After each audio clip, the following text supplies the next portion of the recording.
Hello guys, Indian pro kabaddi player ಅಂತ ಬಿರ್ಜೇಶ್ ಸಾಳ್ವಂಕಿ ಅವರು ಮಾಡಿರೋ ಒಂದು ಸಣ್ಣ ತಪ್ಪಿಂದಾನೆ ಅವ್ರ ಪ್ರಾಣನೇ ಕಳ್ಕೊತಾರೆ.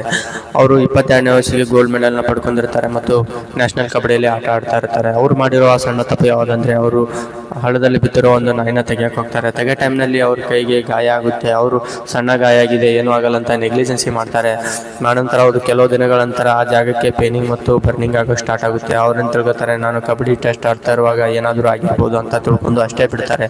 ಆವಾಗ ಆ ವೈರಸ್ ಅವ್ರ ನರ್ವಸ್ ಸಿಸ್ಟಮ್ ತನಕ ರೀಚ್ ಆಗುತ್ತೆ. ರೀಚ್ ಆದ ನಂತರ ಅವರಿಗೆ ನನ್ನೆಸ್ ಮತ್ತು ಇಲ್ನೆಸ್ ಆಗುತ್ತೆ. ಅಲ್ಲಿಂದ ಅವರು ಡಾಕ್ಟರ್ ಹತ್ರ ಹೋದಾಗ ಡಾಕ್ಟರ್ ಅವ್ರಿಗೆ ಹೇಳ್ತಾರೆ, ನಿಮಗೆ ರ್ಯಾಬಿಸ್ ಆಗಿದೆ ಅಂತ. ಅದಕ್ಕೋಸ್ಕರ ಹೆಚ್ಚಿನ ಟ್ರೀಟ್ಮೆಂಟ್ಗೋಸ್ಕರ ಅವರಿಗೆ ನಯೋಡಕ್ಕೆ ಕಳಿಸಿದ ನಂತರ ಅಲ್ಲಿ ಗೊತ್ತಾಗುತ್ತೆ ಅವರಿಗೆ ಹೈಡ್ರೋಫೋಬಿಯಾ ಮತ್ತು ಏರೋಫೋಬಿಯಾ ಆಗಿದೆ ಅಂತ. ಅದು ರ್ಯಾಬಿಸ್ನ ಲಾಸ್ಟ್ ಸ್ಟೇಜ್ ಆಗಿರುತ್ತೆ. ಅದು ಆದರೆ ನೀರು ಮತ್ತು ಗಾಳಿ ಕಂಡ್ರೆ ಬರೋದಿಲ್ಲ. ಅದಕ್ಕೋಸ್ಕರ ಅವರು ಜುಲೈ 1ನೇ ತಾರೀಕಿಗೆ ಅವ್ರದ್ದು ಡೆತ್ ಆಗುತ್ತೆ. ಅದಕ್ಕೆ ನಿಮ್ಮ ಫ್ರೆಂಡ್ ಸರ್ಕಲಲ್ಲಿ ಯಾರಾದರೂ ರ್ಯಾಬಿಸನ್ನು ತುಂಬ ಕೇರ್ಲೆಸ್ ಆಗಿ ತಗೋತಾ ಇದ್ದರೆ ಅವರಿಗೆ ಈ ವಿಡಿಯೋನ ಶೇರ್ ಮಾಡಿ. ಮತ್ತು ನೀವು ನಾಯಿ ಬೆಕ್ಕಿಂದ ದೂರ ಇರಿ. ರ್ಯಾಬಿಸ್ ನಾಯಿಂದ ಮಾತ್ರ ಆಗೋದಿಲ್ಲ, ಬೆಕ್ಕಿಂದನೂ ಆಗುತ್ತೆ ಮತ್ತು ಕಾಡು ಪ್ರಾಣಿ ಸಲಹೆ ಅಂದರೆ ಜೊಲ್ಲಿಂದ ಆಗುತ್ತೆ. ಅದಕ್ಕೋಸ್ಕರ ಸ್ವಲ್ಪ ಪ್ರಾಣಿಗಳಿಂದ ದೂರ ಇರಿ.